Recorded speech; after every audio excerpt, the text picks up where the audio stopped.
Hey, brand builder, Rory Vaden here. Thank you so much for taking the time to check out this interview. As always, it's our honor to provide it to you for free. And wanted to let you know there's no big sales pitch or anything coming at the end. However, if you are someone who is looking to build and monetize your personal brand, we would love to talk to you and get to know you a little bit and hear about some of your dreams and visions and share with you a little bit about what we're up to see if we might be a fit. So if you're interested in a free strategy call with someone from our team, we would love to hear from you. You can do that at brandbuildersgroup.com/podcall, brandbuildersgroup.com/podcall. We hope to talk to you soon. Well, friend, you are in for a treat. I'm going to introduce you to one of our best friends in real life. This is Brittany Hodak. Our kids go to school together, and we actually hang out with them, and we love them. She's also a client of ours, and I am now a super fan of hers. And she has written a book called Creating Superfans, which I'm going to go ahead on record and say this is one of my all-time favorite books, period, in business, and specifically in the area of customer experience. And you could call it customer service or marketing just in general, but I would say customer experience, which is really what her expertise is. In fact, she's the former chief experience officer for experience.com. She was the CEO of a company and the co-founder of a company called the Superfan Company.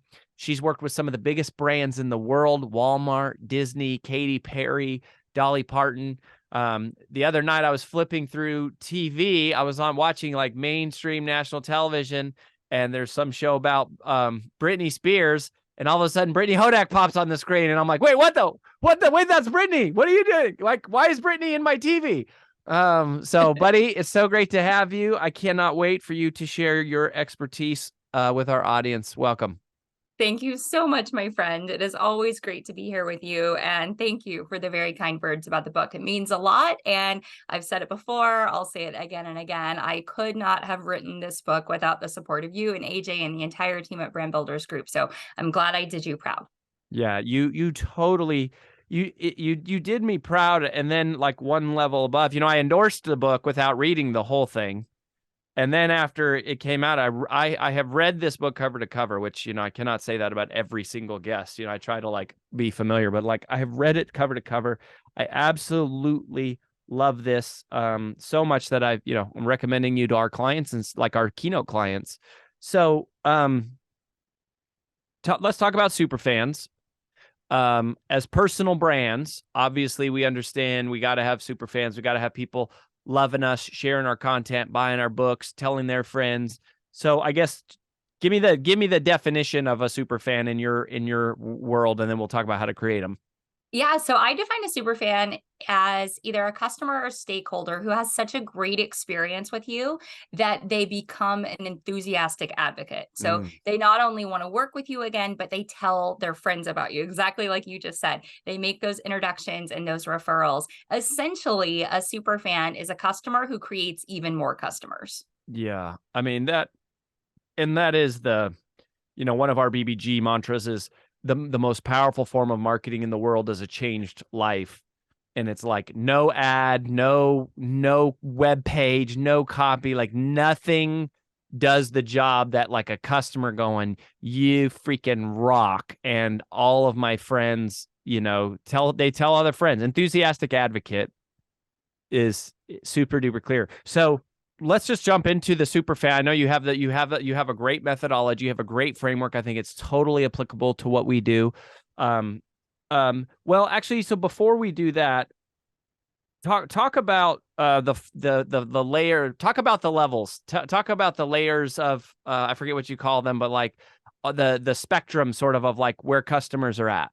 Yeah, absolutely. So in the book, I talk about this idea of the ladder to super fandom. And, the more advocates you have, the fewer ads you have to buy. The easier everything gets when you have people who are willing to show up and do the work for you. And that's why it's important to get someone to the level of being an advocate. So in the book, I talk about how you do that. I know in BBG lingo, one of the things that we talk about a lot is what is the problem you solve? What is it that you're helping people with? And I always say that the problem I solve is one that's not on a lot of people's radars, and that's apathy. Not a lot of people show up and say, oh, I have an apathy problem. Like, like not enough people care that I exist. But in reality, and especially with personal brands, it is so prevalent. So in the book, I talk about this idea of the ladder to super fandom. And the very first rung of that ladder is apathy. But people try to skip over that. They try to start with awareness of like, I want somebody to know who I am and that I exist. But the problem is, if you don't have a compelling enough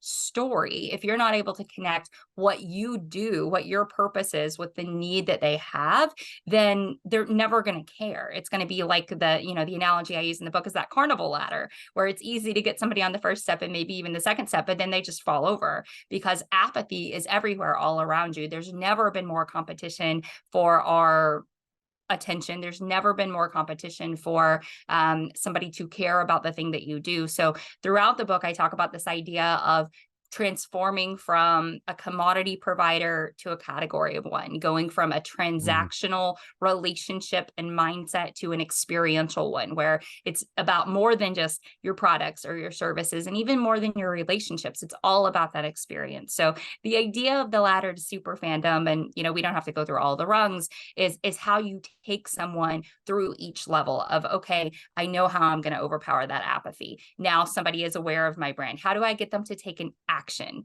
Now I've gotten them to take an action. How do I get them to adopt this? How do I make it part of their plan, their life? Once I've got them to adopt it, what do I do to create affinity? And, you know, most people stop at affinity.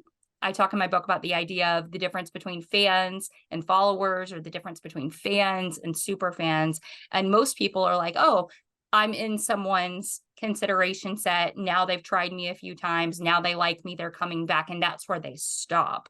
But if you can create someone, if you can take someone from that, like, you know, affinity level of, oh, I like you, to that advocacy level of, I like you and I can't wait to tell other people about you, that amplification is what really makes things exciting, both on the personal brand side and on any business side. Because once you have those customers creating more customers for you, once your followers are telling their friends and growing your audience, it becomes really viral and really effective. So just to walk y'all through that, right? So it's apathy at the bottom, then awareness, then action, then adoption, then affinity, and then advocacy. So at the top, and you know, I think one of the points I wanted to draw out that hit me hard was to go, yeah, I think of awareness, and I think what a lot of personal brands do, and what a lot of people do, and certainly a lot of companies do, is we go, we need more people to be aware of us. And I completely overlook as a first opportunity to go, what if instead of trying to make more people aware of me, I took the people who already know of me, who have apathy, and go, what if I just took the people who know of me already and made them fall in love so much that they became advocates? And I just go, no one in the world is no one in the personal brand world is thinking about this. Everyone is going, more followers, more reach. I need more people to be aware of me, versus going, what if the few people you had freaking loved you? They would do that work for you, is basically what you're saying. That's basically what I'm saying. And I think that, you know, there's a quote that I love. Albert Einstein said, not everything that can be counted counts, and not everything that counts can be counted. And I think he was probably talking about Instagram and TikTok when he said that. But it's applicable sort of across the board. And a mistake that I think a lot of personal brands make is exactly as you just said. It's that more. I want more followers, more people, more likes, more engagement, instead of saying, wow, what a privilege and an honor that I have the attention of these 2,000 people or 12,000 people or 22,000 people. And exactly as you just expressed, the question should be, how can I make their life better? How can I show up and do more for them so that they feel passionate and want to tell people, like they want to become advocates. They're not doing it because I'm offering them some affiliate program. They're not doing it because I'm putting an offer out there. They're doing it because I've made their lives better in some way. And one of the things that I talk about throughout the book is this idea that super fandom is mutual. Super fans are created at the intersection of your story and every customer story. So if you want followers to love you, you have to love them first so that they feel it and there's that reciprocity. Yeah. And I think, if you just ask yourself the sobering question, do I spend more of my time thinking about, wishing for, praying for more people to find me? Or do I spend more of my time thinking about, wishing about, praying about, how do I serve the people who are already in front of me? I have to go, embarrassingly, I go, oh my gosh, I am missing the mark badly. And I think your book highlighted that in a way. So you just touched on kind of the premise of the book. The way that you you make someone a super fan is to connect your story to their story. And this is another part that hit me hard, actually, because so super is an acronym, and we walk through the steps, and the S is story, right? So we start with our story. And I struggle with this because I go, why does my story matter? It feels like starting with my story feels vain. It feels arrogant. It feels self-centered. And I'm going, why don't I just start with like what's in it for them, and what do I provide? And I think your book really hit me hard in this area. So can you talk about what it means to create, to share, start with your story, and specifically why starting there is not vain and arrogant and, self-centered? Absolutely. Well, when I say start with your story, I don't mean lead with your story. I mean, everything has to originate from you, because we are living in an experience economy. It has never been easier for any competitor to come in and usurp anyone in any category, right? So if you're competing on commodity things, I'm the cheapest, I'm the fastest, I'm the closest to your home, I've been around the longest, it is very easy for someone to displace you. So when I say start with your story, what I mean is, what is your superpower? What's your origin story? What makes you better than everyone else? And, I'm always shocked when I talk to people and I say, why are you the absolute best choice to serve your prospects and customers? And they stare at me blankly, or they say something that every single one of their competitors would also say, that there is absolutely no proof behind. And what I always say back to them, because this is sort of the idea of apathy in action, is, well, if you can't tell me why you're the best, how in the world is a prospect ever going to be able to figure it out? If you can't even articulate to me clearly why I should care, then how am I ever going to care? So that is what I mean when I say start with your story, not making it about you. Throughout the book, I try to say again and again, this is all about customer centricity. This is all about showing up to serve people. But it's kind of like, we're recording this. I'm at the airport for anybody who is watching it. This beautiful background behind me is a B&A conference room. Like when you're on the airplane and they say you've got to put your mask on first before you assist the people with you, because you've got to do you. You've got to make sure you're taking care of you. And it's kind of the same thing when I say start with your story. Is you can't expect people to sign up to say, I am a super fan of this person, or I am a super fan of this offering, if you yourself haven't done the work to say, why do I deserve a super fan? What am I doing that is better than what my competitors are doing, so that I can help serve these customers and make their life better in some way? Well, and it's interesting, the part of what hit me really hard was going, when I think of telling my story, like that question, okay, just take me as a real life example. You go, what makes you, Rory, or Rory and AJ, or Brand Builders Group, like what makes you the best in the world at personal branding? My mind goes to, why are we better? What results what have our clients achieved? How many times have we done it? But when I read this section of your book, what really hit me was going, what makes me so qualified to do this is I viscerally, to this moment, can feel what it was like to be 17 years old, watching a speaker on stage going, I want to be the speaker on stage.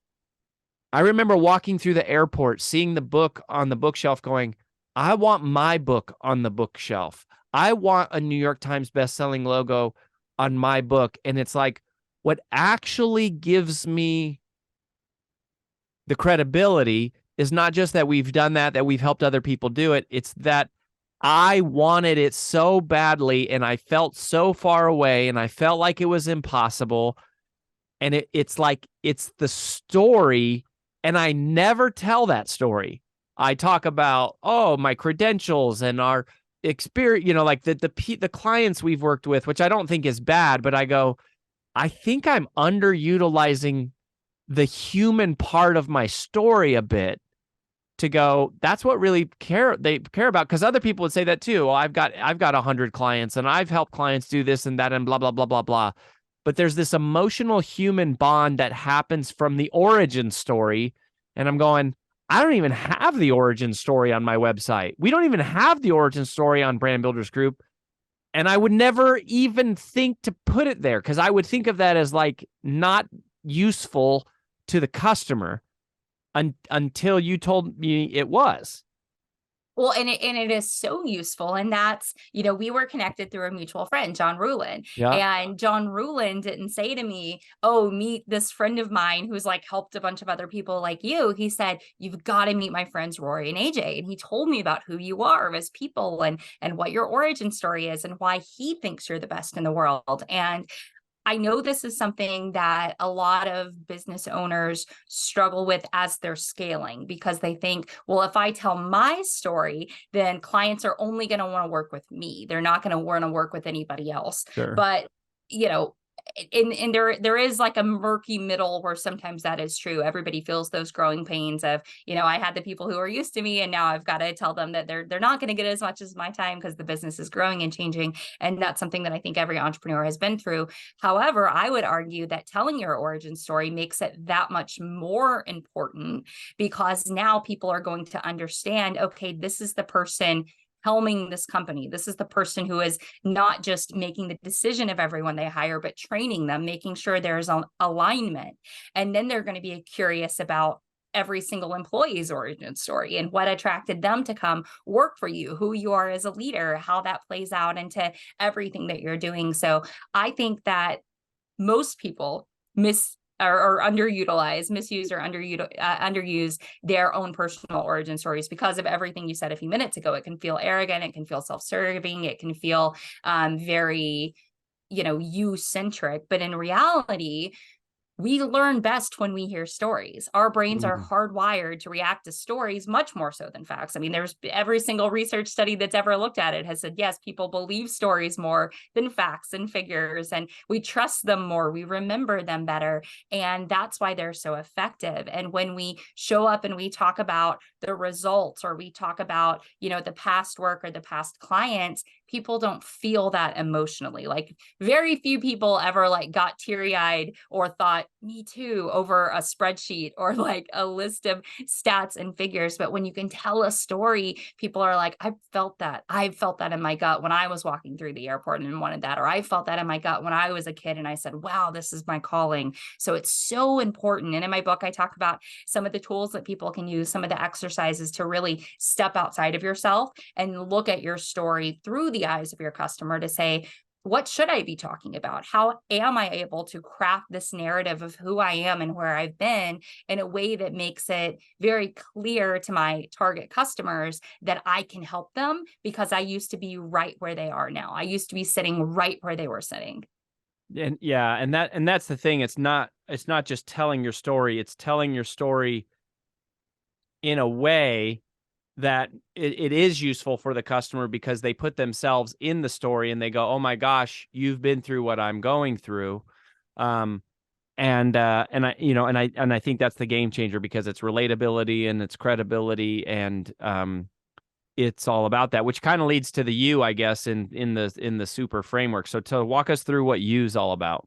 Yeah, so in the book, I say that each of these are kind of like nesting dolls. All 5 letters of the super framework build on the one before, and the U is understand your customer story. So I said before, super fans are created where those two worlds collide, your story and theirs. And another reason that it's helpful to start with your own story is because when you do that, you can better understand your customer story. Because when you think about who you are, what your origin story is, it helps you better understand what that customer or prospect is struggling with, what transformation that they're looking to undergo that maybe you've already gone through, what reservations they might have, what they might be even unaware that they're feeling because it's so deep down. So really getting clarity on your story positions you in a way to understand your customer story in a way that's much deeper than a lot of people want to go. And, in the book, I tell the story, and I'm curious, Rory, do you remember the first time you saw a teacher outside of school?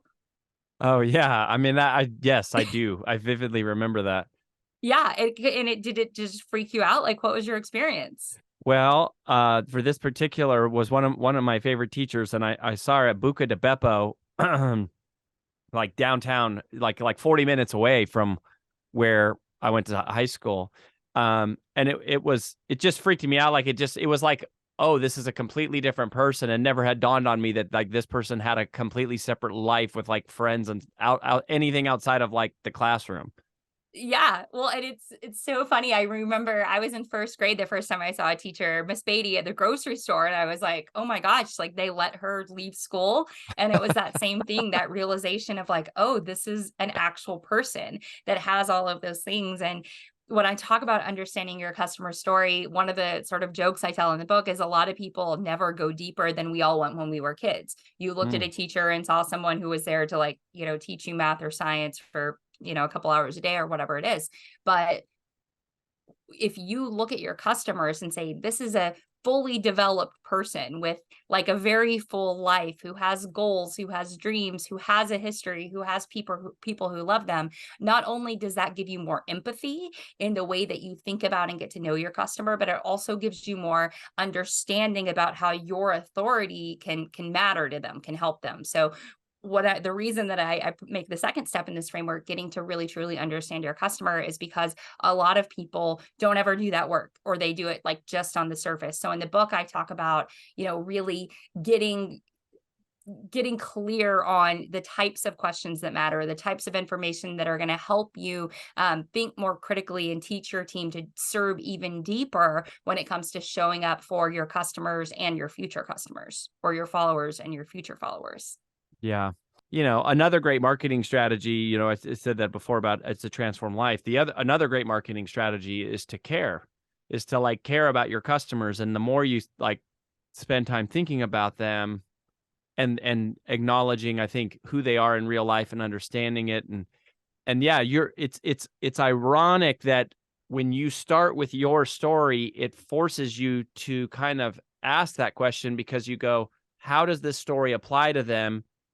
And then it puts you in the place of thinking about, where are they now? Like, where are they now? And how can I share how I have been there and create that connection? And so you really develop a lot of passion and love and affinity and appreciation just for who your prospect is. And just like, there's such an authentic connection that I feel like suddenly it shows up in your marketing, whether it's a podcast episode, or whether it's a video, or it's even an advertisement or a website. As they feel that like, you actually give a crap about me.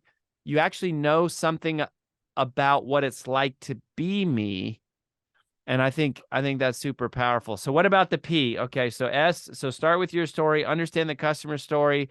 The P, this one's clutch. Personalize.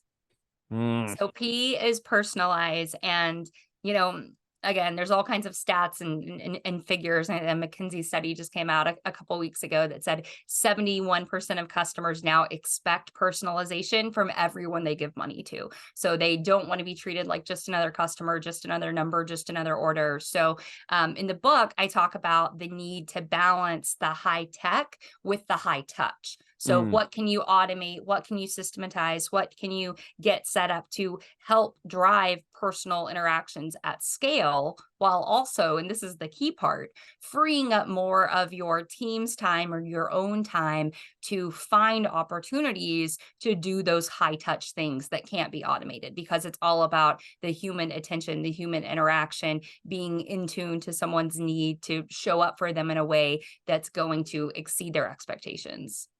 Mm-hmm.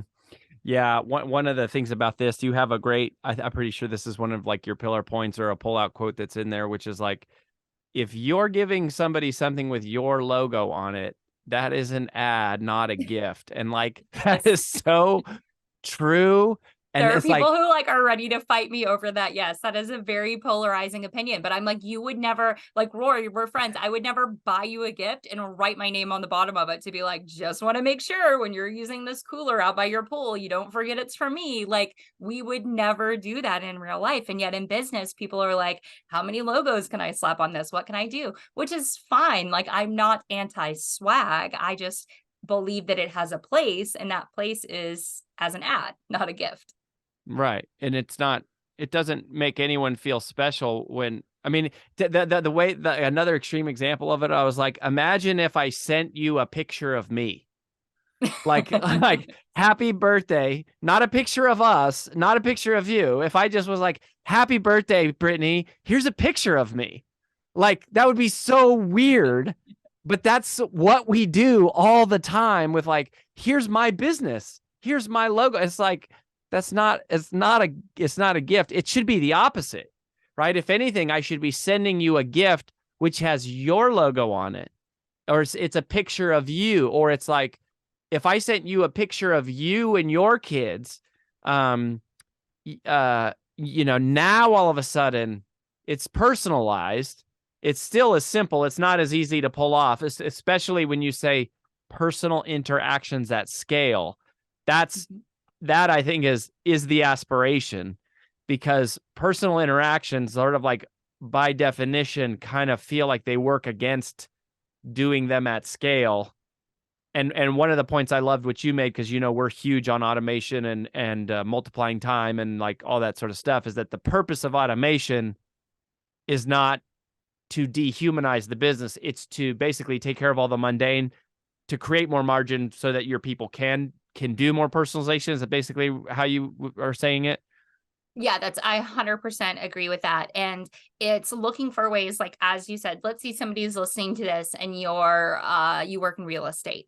A way to make a decision once and scale it might be, every time I sell someone a new home, I'm going to get them a welcome mat with a picture of their family, or I'm going to get them a garden flag with a picture of their family, or I'm going to take their listing photo and turn it into a puzzle for them. And knowing that you have a vendor who can do those things very easily, and have someone on your team who knows, like, okay, before closing day, I've got to go on every family's Facebook page and like pull a picture that I really love and get that made into a like, welcome to your new home at ABC Apple Street, or 123 Apple Street, whatever, to create that for them. So there's still oftentimes is a human element involved, but what you're doing is you're eliminating that process of, let me think about exactly what to do for this person and how I'm going to make it, because you already made a decision. You made one decision that you can repeat 1,000 times instead of making 1,000 individual decisions. Yeah. Yeah. And the other thing is, I mean, anything with their family seems like low-hanging fruit there, because it's like, okay, that's good. Anything with their business is also kind of like low-hanging fruit, I think. The other one is anything of their interests, right? But that requires you to actually care enough to know, what sports teams do they like? What movies do they watch? Who's their favorite musician? Like, where do they eat? Like those kinds of things. But it is, my mom used to say, used to sell Mary Kay, that. But one of the things that Mary Kay used to say is, she would say, the magic is not the expensive of the gift. The magic is a $5 gift with a $50 bow. Meaning it's the presentation of the gift and what you build around. And I think this is kind of similar to where you could go. It doesn't, it doesn't even have to be expensive. The fact that it's personal is worth way more to them than the fact that it's expensive or how much it costs. Oh, But absolutely. It's the fact that they took the time to do it. And, we both know, like, when you get something that Jasper or Liam made for you, it's not about, how expensive that thing is. It's, wow, I'm going to love this and keep it forever because my kids made it for me and they put love into it. So it's that idea of showing someone that you spent time thinking about them. You spent time, you gave them the gift of your attention and your care and whatever it is that materialized into in the form of a gift. Totally.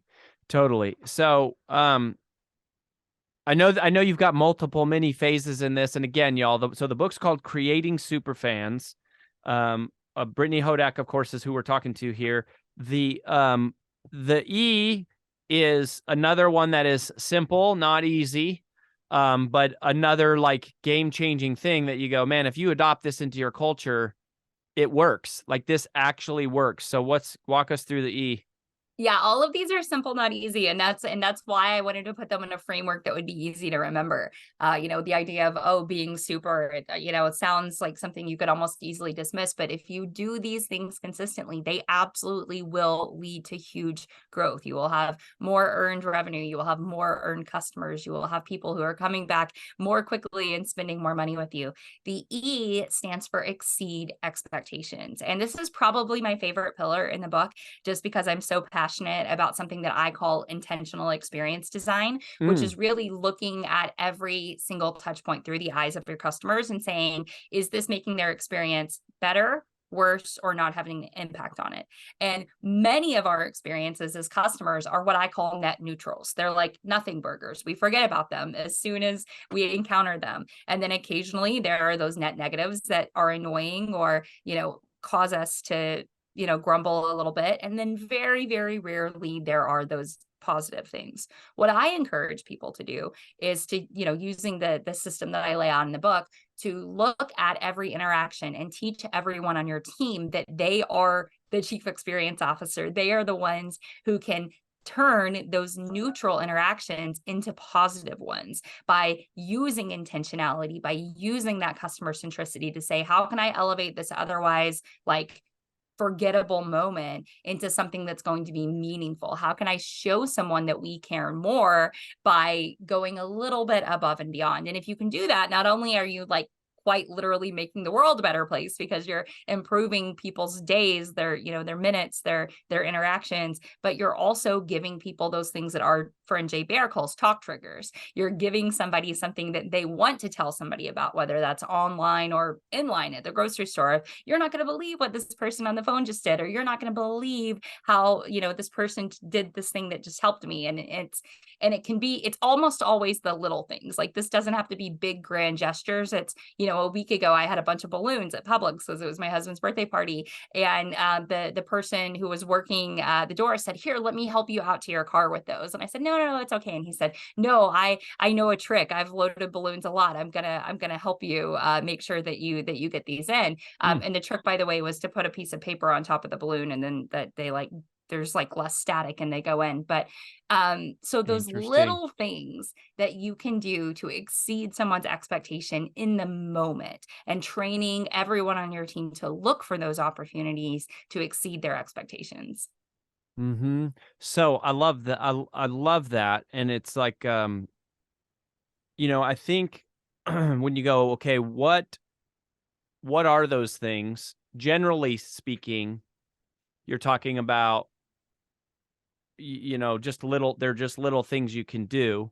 But I think the element of surprise is really the thing here, is really going, okay, what's the thing I can do for them that would be a surprise, right? There's some like they expect whatever, but how do I do, something for them that, like, they just, like you're saying, it's their expectation is what they're expecting. So it's what is the unexpected. Do you have any other like little tips for how do you train your team, like your assistant or it might be your program manager, or like certainly your customer service team, like who's fielding calls, to go, here's what you do to create that moment? Yeah, so that's a great question. A lot of it is planning ahead so that you can be more present in the moment to look for those little things of, oh, they've got a kid with them, I'm going to offer them a sticker, or they've got a lot of bags, I'm going to make sure somebody's helping them carry them, like the human things. In the book, I talk about this idea of intentional experience design, which is how do I bring more intentionality to every part of the experience? Because one of the things that I talk about again and again in this book is your customers are going to have expectations that constantly rise because they're not just comparing their experience working with you to the best experience they've had with your competitors. They're comparing it to the best experiences you've had anywhere. So you need to constantly be looking at even your experiences that you have as a customer with other parties around you to say, how can I make this better? And this is not in the book because it just happened a few weeks ago, but we were out at a Mexican restaurant after a baseball game one day, and the kids were hungry because it was a little bit late. And I was like, oh, we'll just go to a Mexican restaurant so we can like feed them fast. So at least be chips and salsa. And the waitress came to take our order, and Kato, my 5.5-year-old, said, excuse me, did you know a lot of restaurants have apps? And if you had an app, we could have ordered our tacos on the way here and you could bring me tacos right now. And like, he wasn't even trying to be a jerk. He was just like, it was in his mind. It was like so inefficient that he's like, why do you have to have a person come ask me what I want to eat? Like, someone has already solved this problem.